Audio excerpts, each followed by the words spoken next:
नमस्कार दोस्तों, मैं आपका अपना दोस्त अजय कुमार यादव आपके अपने YouTube चैनल सतत प्रवाह पर आपका हार्दिक स्वागत करता हूं। युद्धों ने पुरानी सभ्यताओं को नष्ट किया है, संस्कृति को नष्ट किया है, तो नई सभ्यताओं को जन्म दिया है। युद्धों ने काले अध्याय लिखे हैं, अमानवीय यातनाओं को जन्म दिया है। युद्धों ने कई देशों के इतिहास को बनाया और बिगाड़ा है। आज हम भारत के इतिहास के प्रसिद्ध युद्ध खानवा के युद्ध का वर्णन करेंगे। खानवा का युद्ध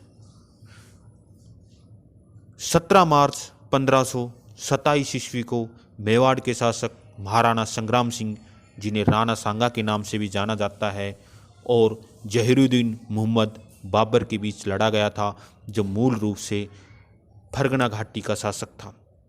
फरगना घाटी उज्बेकिस्तान के अंदर स्थित है। बाबर का जन्म फरगना घाटी के पास के एक गांव या एक छोटा शहर जिसे कह सकते हैं अंजीबान में हुआ था। बाबर 12 वर्ष की आयु में वहाँ का फरगना घाटी का शासक बन गया और उसने समरकंद को कई बार जीतने की कोशिश की और कई बार उसने समरकंद को जीता भी, लेकिन बार बार समरकंद उससे हाथ से निकल गया। इसके बाद बाबर ने 1504 ईस्वी के आसपास काबुल पर अधिकार कर लिया, काबुल पर आक्रमण किया और काबुल को जीत लिया। फिर बाबर ने समरकंद को जीता, फिर समरकंद उसके हाथ से निकल गया।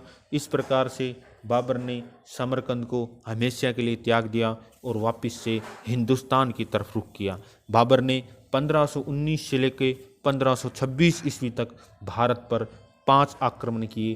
1526 ईस्वी में जो उनका आक्रमण इब्राहिम लोदी जब दिल्ली का शासक था, दिल्ली पर हुआ, तो 6ठा आक्रमण था। इससे पहले 5 आक्रमण होने के और पानीपत के प्रथम युद्ध में इब्राहिम लोदी को पराजित कर दिया और इब्राहिम लोदी युद्ध लड़ते हुए मारा गया।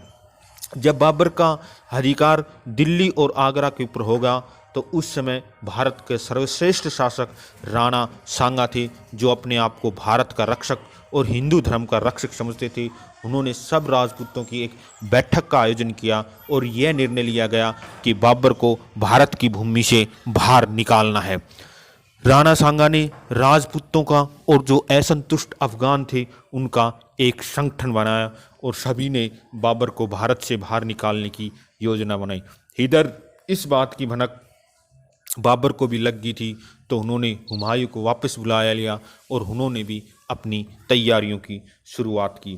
राणा सांगा के इस दल के अंदर मारवाड़ के मालदेव राठौड़, आमेर के पृथ्वीराज, इड्र का भारमल, डूंगरपुर के राव उदय सिंह, देवलिया के रावत बाघ सिंह, चंदेरी का मेदनी राय, बीकानेर के शासक जैत सिंह के पुत्र कुंवर कल्याणमल इत्यादि बहुत से राजा शामिल थे।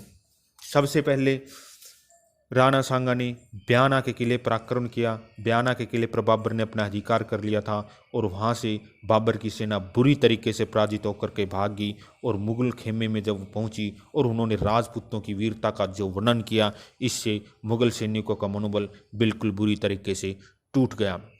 यहाँ पर सांगा ने एक आधारभूत गलती की, उसका उद्देश्य कुछ भी रहा हो, उन्होंने सीधा सीकरी जाने का मार्ग न पकड़ करके भुसावर होते हुए सीकरी जाने में 1 महीने लगा दिया। संभवतः उनका उद्देश्य बाबर की रसद को काटना था, लेकिन ये गलती बहुत भारी पड़ी। 16 फरवरी 1527 ईस्वी को ब्याना का युद्ध हुआ था और लगभग 1 महीना इसमें बीत जाने के बाद बाबर को अपनी सेना को अच्छी तरीके से जमा करने का और वहाँ की भौगोलिक परिस्थितियों का समझने का मौका मिल गया।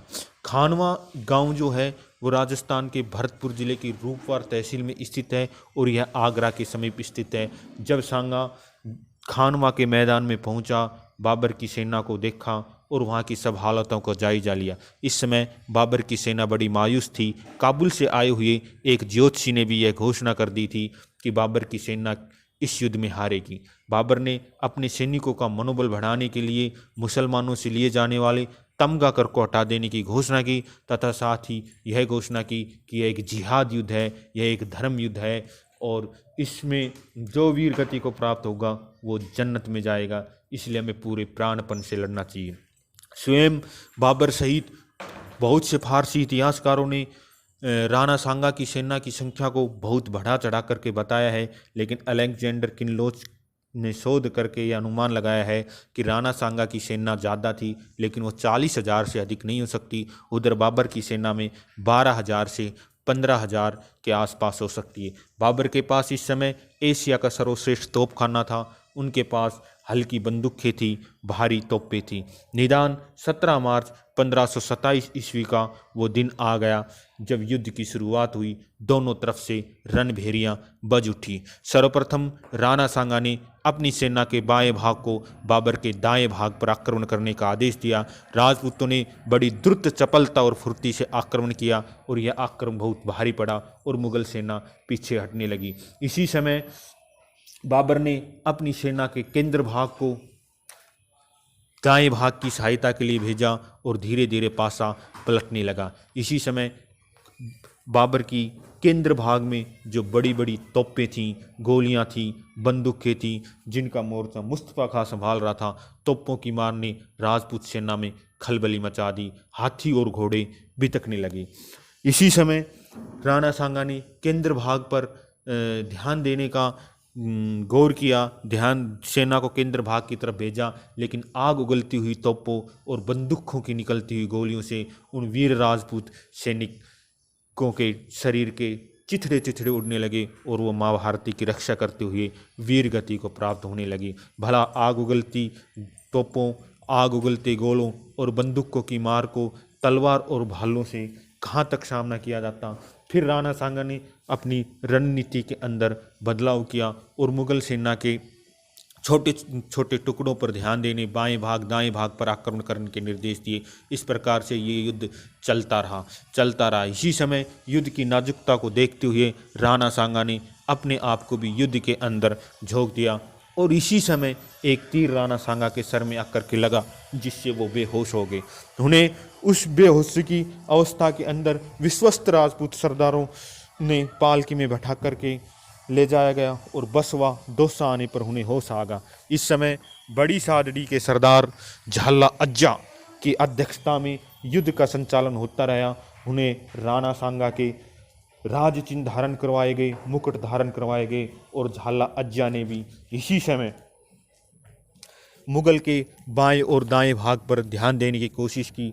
मुगलों के केंद्र भाग को तोड़ने की कोशिश की गई। बहुत से राजपूत वीर इसके अंदर बलिदान भी हो गए, लेकिन केंद्र भाग को नहीं तोड़ा जा सका, क्योंकि तोपों और गोलियों के आगे परंपरागत हथियार नहीं टिक सके। राजपूतों ने पहली बार तोपें देखी थी और मुगलों के पास उस समय एशिया का सर्वश्रेष्ठ तोपखाना था। निदान झाला अज्जा भी लड़ते हुए वीर गति को प्राप्त इसी युद्ध में हुए और धीरे धीरे सेना के अंदर ये बात फैल गई कि राणा सांगा घायल हो गए हैं या मर गए हैं और सेना का मनोबल टूट गया और सेना छिन्न भिन्न होगी। इसी समय नागौर के शासक सलहदी खान तवर अपनी सेना के साथ बाबर के साथ जा मिले और इसका भी राजपूतों की सेना के ऊपर बहुत ही कुप्रभाव पड़ा।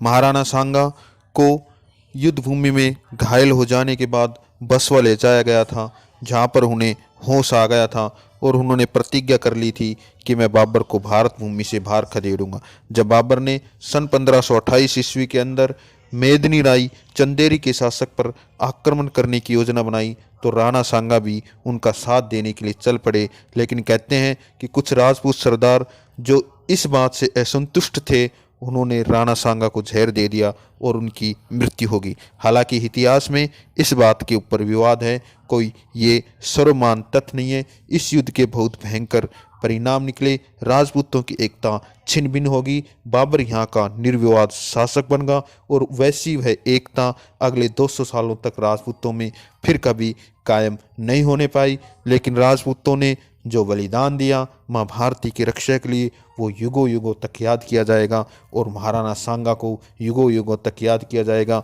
उनके लिए कहा जाता है 80 घाव थे तन में फिर भी व्यथा नहीं थी मन में। उन्होंने हिंदू धर्म की रक्षा और भारत की रक्षा के लिए अपना एक आँख, एक हाथ और एक पैर खो दिया था। दोस्तों, हम हमारे चैनल के ऊपर इसी प्रकार के वीडियो इतिहास, धर्म, सांस्कृतिक, पौराणिक, करंट इश्यूज पे डालते रहते हैं। आप हमारे चैनल को सब्सक्राइब कीजिए और हमें सपोर्ट कीजिए। मैं आपका अपना दोस्त अजय कुमार यादव, धन्यवाद।